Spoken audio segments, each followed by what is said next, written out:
প্রতিটি মুহূর্ত প্রতিটি ক্ষণ এই প্রত্যাশায় শুরু করছি। জেলা প্রশাসন ও সামাজিক বন বিভাগ রাজশাহী কর্তৃক আয়োজিত আজকের এই অনুত্তম উপহার আমরা বিভিন্নভাবেই তার উপকার পেয়ে তুলেছে, প্রাণদান করেছে অযুত প্রাণীর মাঝে। মা মূল্যবান অক্সিজেন প্রদান করে জলবায়ু পরিবর্তনের ক্ষতিকর প্রভাব মোকাবেলায় গাছের থামাওরোধন এসো করি সবাই বৃক্ষরোপণ। অধ্যকার অনুকে তেলাওয়াত করবার জন্য অনুরোধ করছি।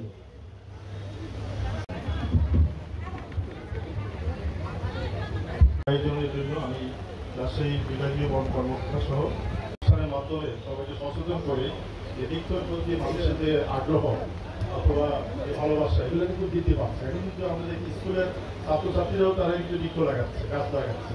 বিভিন্ন প্রোগ্রামে আমরা এখন দেখি গাছ দিয়ে কিন্তু অনেক প্রোগ্রামের আয়োজন করা হচ্ছে। এতে করে আমাদের কিন্তু এটা একটা ভালো লক্ষণ।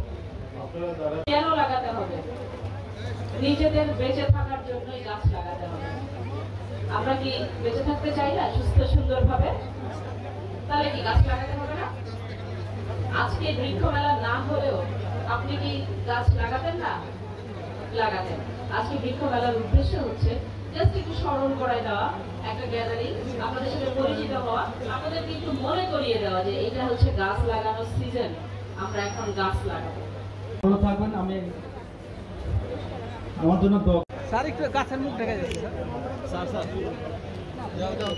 স্কুল অ্যান্ড কলেজ সম্মানিত সুধী মণ্ডলী, আমাদের নিকট হতে গাছের চারা গ্রহণ করছেন জনাব সাজিদ চৌধুরী, গ্রহণ করছেন তারা খাতুন, তেমতলী, গোদাগাড়ি, রাজশাহী। সম্মানিত জেলা প্রশাসক মহোদয়কে অভিনন্দন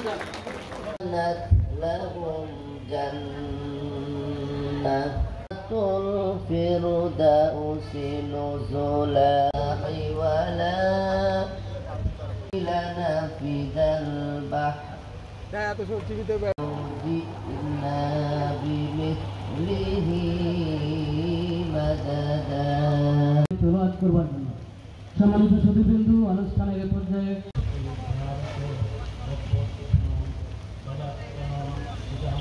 বলে আমি আশা করছি এবং আমি আমার কথা শেষ করতে আসলাম। স্যার কথা বলে আপনাদের প্রতি কিভাবে আমি কৃতজ্ঞতা জানাই।